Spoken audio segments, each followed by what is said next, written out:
Жаңа саат KG тартулайт. Устаз Абдишкураджи Нарматов.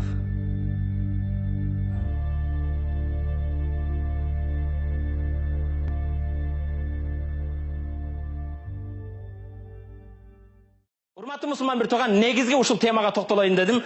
Алымдардын бирөөсү бул болгон окуя мындай дейт.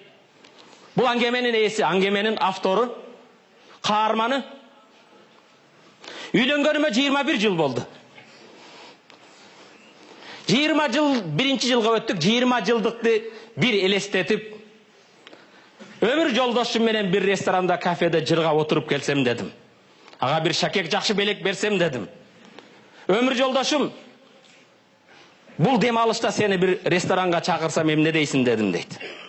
Сени менен бир убакыт өткүзгүм келет.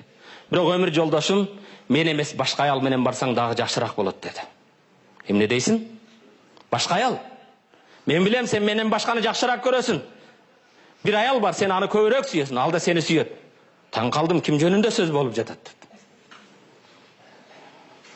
Сен ошол аялды акыркы жолу качан чакырганыңды мен билбеймин деди. Мен ордума төрөп өстүргөн, ак сүтүн берген энеңди бир алып барып ошо ресторанда бирге отурсаң, менсиз өзүңөр бир кеңешип сүйлөшүп отургула деди дейт. Апама телефон чалдым. Апа, уруксат берсең, келерки дем алыш сени менен бир убакыт өткүзгүм келет. Сен каалаган бир кафеде, ресторанда бирге отурсак, сени менен сүйлөшө турган сөздөрүм бар. Атамдын өткөнүгө 19 жыл болуптур. Энемди эч ким кафеге чакыра элек экен. Энемдин биринчи суроо: балам, бирдеме болду? Тынчсыңбы? Дегил амансыңбы? Ой апа, аманмын, тынчмын. Аялыңа бирдеме болду? Жок. Балдарыңа бирдеме болду? Сен мындай чакырбайт элең, телефон чалбайт элең. Эмне жөнүндө сүйлөшөбүз? Дегил амансыңарбы? Апа, ойлонбо, тынчмын, аманмын. Сени менен жеке бир отургум келди. 3 балам бар, жумушум бар, бизнесим бар, алек болуп, энемди унутуп койгон экенмин дейт. Дем алыш күнү келди. Телефон чалып келсем, апам эшиктин алдында коз татынакай кийинип, көчөдө мени күтүп туруптур. Апама жакшы карасам, атам өтөр жыл алып берген көйнөгүн кийип алыптыр. Ал көйнөктү атам өтөр жыл алып берген эле, ошол кийими менен турат. Дагы эле сарсана. Балам, эмне болду? Отур апа, иштесе эмес. Экөөбүз отуруп, мен жакшымын, эч ойлонбо. Жөнөкөй бир кафеге бардык. Ал өтө коз, өтө чоң эмес, бирок апама жаккан, илгери өз жашыгында атам менен отурган кафе эле. Кафеге барган кезде тамактандаш үчүн кызмат кылган кыздар бизге паракчаларды берди. Тамакты карап жатам, апам үчүн тандайын деп, апамды карасам, кыйналып, көзү жетпей жатат, сездим. Ачкысыз көрө албайт экен.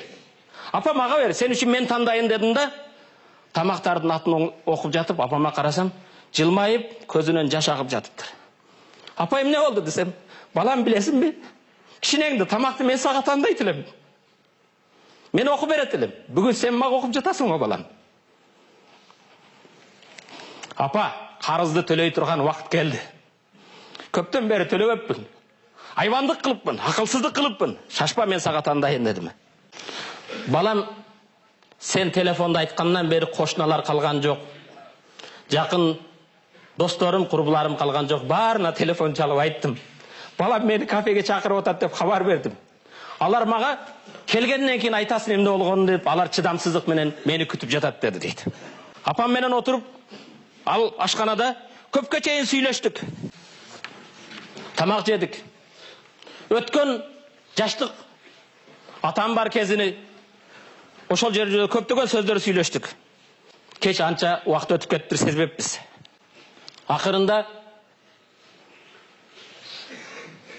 ашканадан чыгып, апам экөөбүз үйдү көздөй жол алдык. Машинеге түшөрдө апамдын колунан өп, чекесинен өп, машинеден эми түшүрсөм, балам, уруксат берсең, дагы бир жолу ушу жерге келсек. Апажан, келемин, сенин мындай кубанычың турса, эмне үчүн келбейт элем? Мен даярмын дедим дейт. Апам айтты дейт. Балам, бирок бир шартым бар. Эмне шартың? Келерки сапар менин эсебимден. Мен пенсиямды жыйнап турайын, келеркесінде мен тамақ алып берем деді дейді.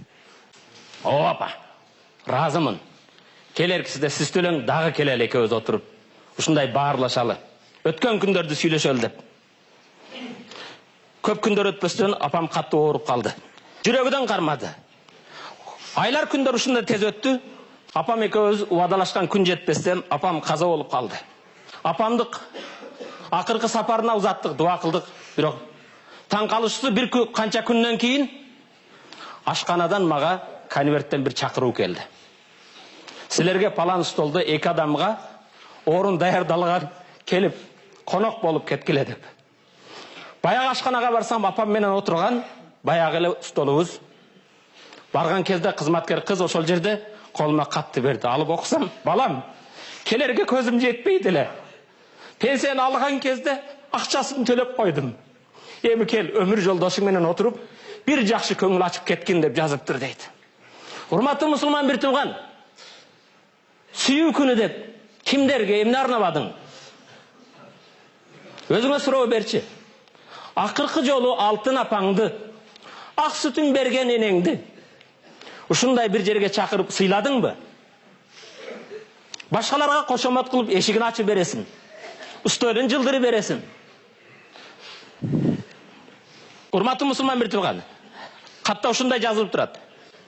Лән тұқаддир, мә мағана тилкен лейлі биннисбат ли.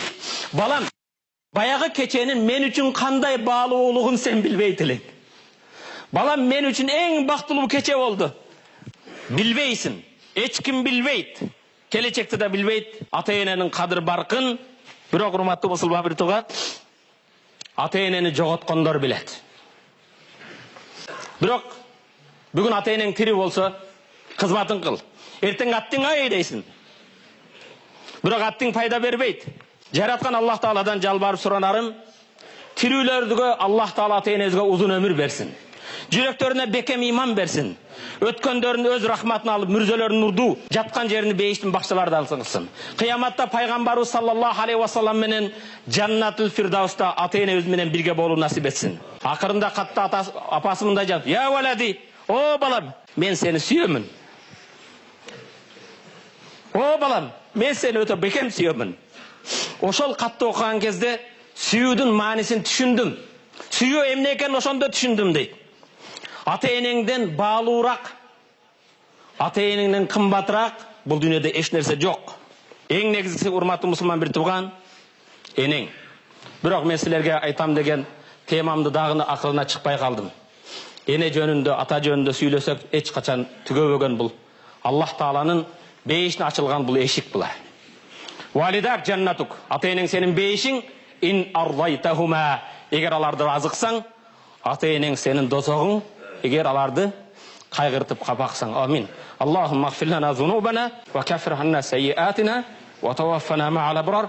Аллахумма атиq riqabana ва riqab abaina ва ummahatina минан нар. Аллахым биздин денебизди, ата-энелердин денелерин дозоктон куткаргын я раббал аламин. Ушул минбарда сиздерге чыгып, ваз кылып кайрылууга минбарды жасап берген бир туугандарыбыздын энелерин, аталарында Жаннатул Фирдауста бейиште нурдан болгон минбарларды Аллах насип этсин. Бирахметке я архамар рахим.